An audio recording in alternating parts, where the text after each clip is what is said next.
Allez, salut tout le monde, c'est Neron Design et on se retrouve pour une troisième vidéo sur cette chaîne. Donc sur ce coup là je vais vous apprendre comment euh, mettre un fond transparent et en fait avoir le rendu transparent complètement. Donc pour ce faire je prends une image, je vais prendre une image et on va donc prendre l'outil de sélection rapide et on va donc comme dans ma toute première vidéo récupérer ce que l'on veut garder. Donc voilà, en faisant ça assez simplement parce que moi c'est un fond blanc donc ça va bien. Je me suis perfectionné depuis avant. Puis il y a d'autres vidéos que j'avais faites. Voilà. Voilà. Voilà. Donc après, une fois que vous avez fait ça, donc comme dans l'autre vidéo que j'avais faite, il vous suffit euh, de sélectionner améliorer les contours, là de faire bien sortir dans nouveau document. Enfin moi comme ça, parce qu'en fait comme ça me récupère un fond transparent. Vous voyez comme ça les petits damiers en fait ça veut dire que c'est un fond transparent et là c'était un fond blanc. Donc c'est pas ce qu'on veut un fond blanc, on veut un fond transparent que par exemple après on puisse monter sur une autre image. Donc il vous faut récupérer en fait votre image, donc là elle est récupérée et il n'y a vraiment plus de fond. Donc après c'est très simple, vous allez dans fichier et au lieu de faire enregistrer sous comme normal, vous faites enregistrer pour le web. Et vous donc il va me charger mon image, voilà. Et vous normalement donc il faut bien que ça soit marqué paramètres définis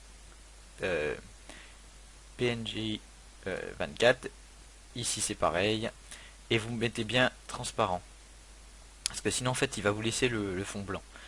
Et donc là vous mettez bien transparent. Comme ça c'est. Il vous enlève le blanc en fait. Et là vous faites enregistrer. Et donc vous pouvez. Là il va vous montrer. Il vous montre. Enfin là vous pouvez lui dire où vous l'enregistrez. Et comme ça après vous pouvez faire un montage. Donc quand on va aller la rechercher l'image. Hop.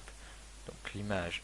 On va fermer avant les deux autres calques. Les deux autres projets. Voilà.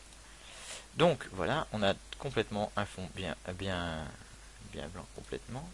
On va dans donc bureau, il y a une image qui s'appelle test.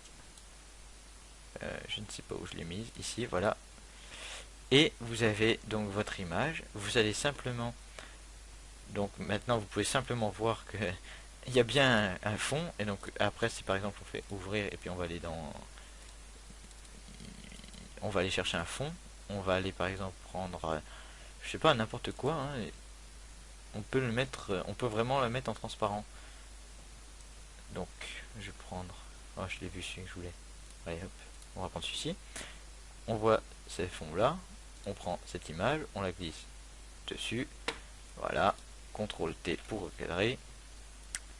On réduit l'image, on la déplace. Et voilà, on peut très bien voir que c'est sur un fond transparent. Parce que quand on va faire enregistrer sous, en JPEG, bureau, enregistrer, ok, voilà. Et donc en fait on peut très bien voir donc que cette que l'image, eh bien en fait on voit bien que il y a un fond transparent en fait. Pour pouvoir, ça peut servir quand même pour pas mal de choses. Donc maintenant on va aller voir la vidéo comme ce qu'elle est en train de donner, l'image ce qu'elle a. Donc voilà, on peut très bien voir que cette image est quand même. Bon après c'est parce que je l'ai fait rapidement, mais après vous, il vous suffit de zoomer pour voir les petits les contours blancs que j'ai pas enlevé. Et après vous pouvez jouer dans les paramètres comme quand je vous ai expliqué sur la première vidéo. Donc je vous invite à aller voir la première vidéo. Voilà, sur ce je vous dis à une prochaine fois pour une prochaine vidéo. Salut tout le monde.